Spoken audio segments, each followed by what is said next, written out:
everyone, higher running coach and Hoka athlete Sage Canaday here with a Training Talk Tuesday, or coming out on the weekend, a little late, answering your top voted question from last Training Talk. We're going to dive right in. The question was, and hope you're doing well also, thanks so much for your support, but the question was, hi Sage, I just finished your half marathon program, talking about the higher running training programs that Coach Sandy and I have developed at our website, higherrunning.com. Half marathon program, how should we proceed?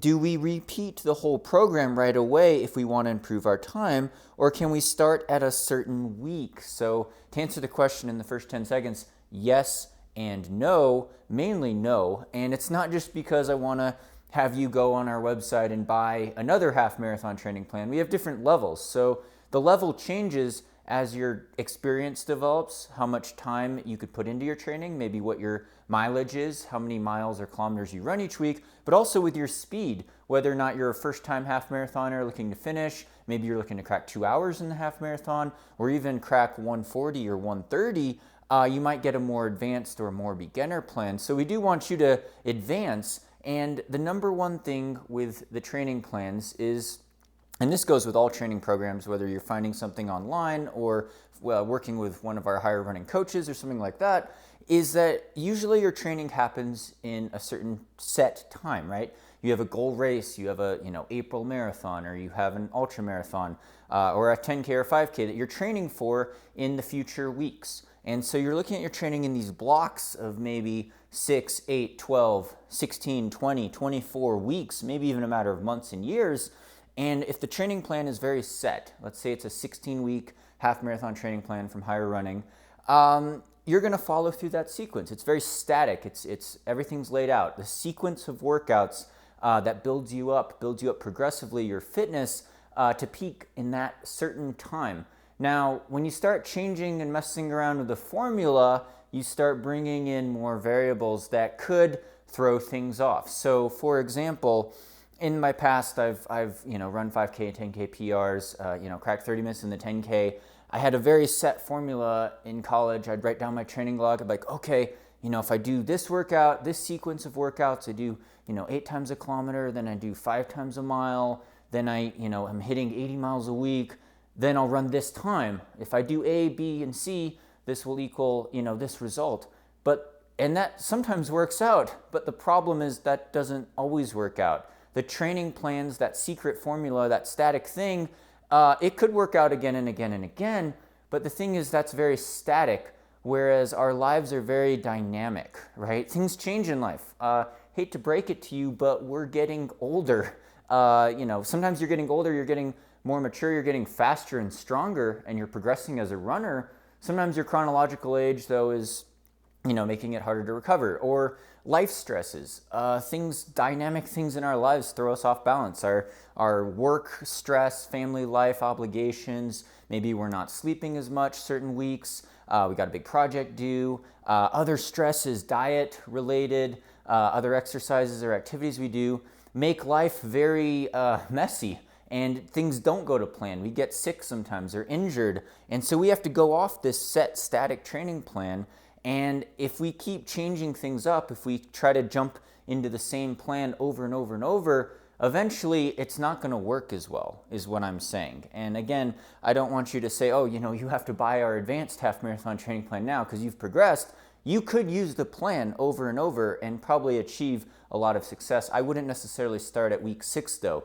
Usually when you have a big peak race and as you get more advanced into distance running, you'll have to recover from that race, especially if it's a half marathon or ultra marathon, a longer distance race. You'll have to kind of recover and reset the system. That's part of what we call periodization, or how your training changes over time. And the plans are designed like that. You peak for a big race, it could be a goal marathon, then you need to recover. Then you usually need to reset and establish aerobic base again. Mentally, I like to take a big break after a long distance race. Now, if you're running a 10K or 5K or a shorter distance race, you probably might have a whole season where you're racing more frequently. And that's good to have. That's good to have. You wouldn't necessarily reset all the way back to aerobic base building in the plan, but you will eventually after a matter of months, because you could only hold peak fitness for so long before you kind of burn out, lose that aerobic edge, mentally get tired if you're over racing or something like that. So you know, you can use the plans over and over again,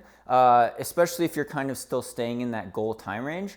But if things change in your life, if you get faster, if you start running faster times, or you have more time to train, more energy, you want to up that aerobic base mileage from 40 miles a week or 60K a week to 60 miles a week or 100K a week, then you might be looking at a more advanced plan in the future. And the biggest thing, then this is the key takeaway for this talk, the biggest thing is that, you know, periodization, how your training changes over time, we wouldn't necessarily, if we were coaching you, if one of our higher running coaches was coaching you individually, we wouldn't necessarily want you to run a half marathon or a marathon race over and over and over and over again, right? A lot of people have a goal, they want to crack 3 hours in the marathon, qualify for Boston. They'll keep running a marathon every couple months trying to get that goal. Sometimes you could chase it and get it, but a lot of times the best thing, your best interest is to run that marathon, you know, run your 3:05, then take a rest break, reset the system, train the aerobic base, but then jump into a shorter distance race like a 5K or 10K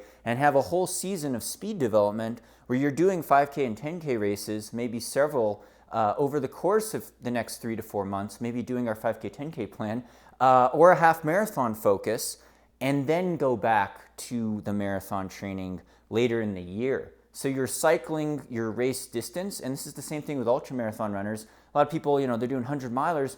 Well, I wouldn't do multiple 100-mile races all in the summer, right? I don't want to do a bunch of mountain hundreds.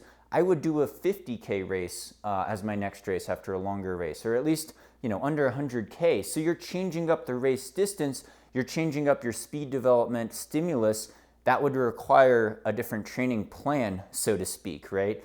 You wouldn't always be just following the same plan, doing the same distance race over and over and over again, and expect to achieve new improvement or new success. It's good to mix things up mentally as well, to do some shorter distance events, work on your speed, maybe change up the mileage, change up the types of workouts and stimulus you are doing, which is the key component of training plans. The sequence of workouts, kind of making the body adapt to new, I don't want to say muscle confusion, but new stresses, and overcoming that, supercompensation, getting stronger, adapting. Maybe you get more efficient after you've done some speed training at 5K, 10K, half marathon pace. That half marathon PR comes down. Well, what comes down next? The marathon PR could come down after that half marathon PR comes down, right? People that get their half marathon under 125, 122, then you're looking at a sub 3 hour marathon potential, right? So it's about extending that endurance, changing the training plans. Again, we do have training plans. That is a business plug. For any service, any distance at higherrunning.com. Thanks to title sponsor Hoka for sponsoring me, living the dream out here, training for mountain ultra trail running as well as road stuff. Thank you so much to the Patreon supporters for making this channel possible. Search on this channel for future training talk topics. If you've got a question, I've done over 12 years of training talks on this YouTube channel. Search it in the search box there across my channel. If you don't see a video though, comment below on a future training talk topic and be sure to vote up other people's comments that you would like to hear about. The top voted question will be the one I will answer next week's Training Talk Tuesday. Thank you so much. Hope you're doing well and stay tuned for more VO2 Max Productions.